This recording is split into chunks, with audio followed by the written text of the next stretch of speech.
Princess by George Macdonald. Chapter 6. She Laughs Too Much. Meantime, notwithstanding awkward occurrences and griefs that she brought upon her parents, the little princess laughed and grew, not fat, but plump and tall. She reached the age of 17 without having fallen into any worse scrape than a chimney, by rescuing her from which a little bird-nesting urchin got fame and a black face. Nor, thoughtless as she was, had she committed anything worse than laughter at everybody and everything that came in her way. When she was told, for the sake of experiment, that General Clanrunfort was cut to pieces with all his troops, she laughed. When she heard that the enemy was on his way to besiege her papa's capital, she laughed hugely. But when she was told that the city would certainly be abandoned to the mercy of the enemy's soldiery, why, then she laughed immoderately. She never could be brought to see the serious side of anything. When her mother cried, she said, "What queer faces Mamma makes! And she squeezes water out of her cheeks? Funny Mamma!" And when her papa stormed at her, she laughed and danced round and round him, clapping her hands and crying, "Do it again, Papa! Do it again! It's such fun! Dear, funny Papa!" And if he tried to catch her, she glided from him in an instant, not in the least afraid of him, but thinking it part of the game not to be caught.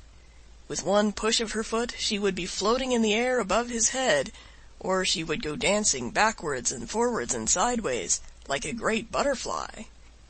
It happened several times, when her father and mother were holding a consultation about her in private, that they were interrupted by vainly repressed outbursts of laughter over their heads, and looking up with indignation, saw her floating at full length in the air above them, whence she regarded them with the most comical appreciation of the position.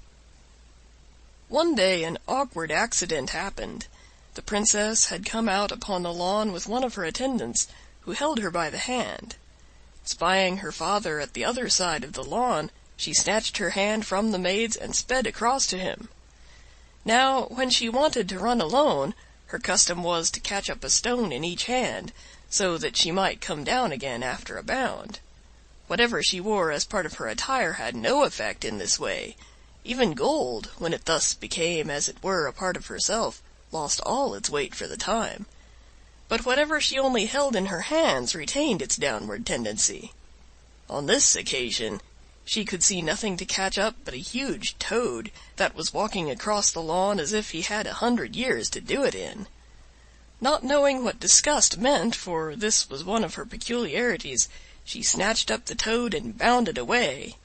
She had almost reached her father, and he was holding out his arms to receive her and take from her lips the kiss which hovered on them like a butterfly on a rosebud, when a puff of wind blew her aside into the arms of a young page, who had just been receiving a message from his Majesty. Now it was no great peculiarity in the princess that, once she was set a-going, it always cost her time and trouble to check herself. On this occasion there was no time. She must kiss, and she kissed the page. She did not mind it much, for she had no shyness in her composition, and she knew besides that she could not help it. So she only laughed like a musical box. The poor page fared the worst, for the princess, in trying to correct the unfortunate tendency of the kiss, put out her hands to keep her off the page, so that, along with the kiss, he received on the other cheek a slap with the huge black toad, which she poked right into his eye. He tried to laugh too, but the attempt resulted in such an odd contortion of countenance as showed that there was no danger of his pluming himself on the kiss.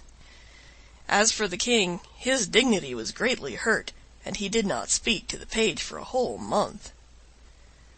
I may here remark that it was very amusing to see her run, if her mode of progression could properly be called running, for first she would make a bound, then, having alighted, she would run a few steps and make another bound. Sometimes she would fancy she had reached the ground before she actually had, and her feet would go backwards and forwards, running upon nothing at all, like those of a chicken on its back. Then she would laugh like the very spirit of fun. Only in her laugh there was something missing.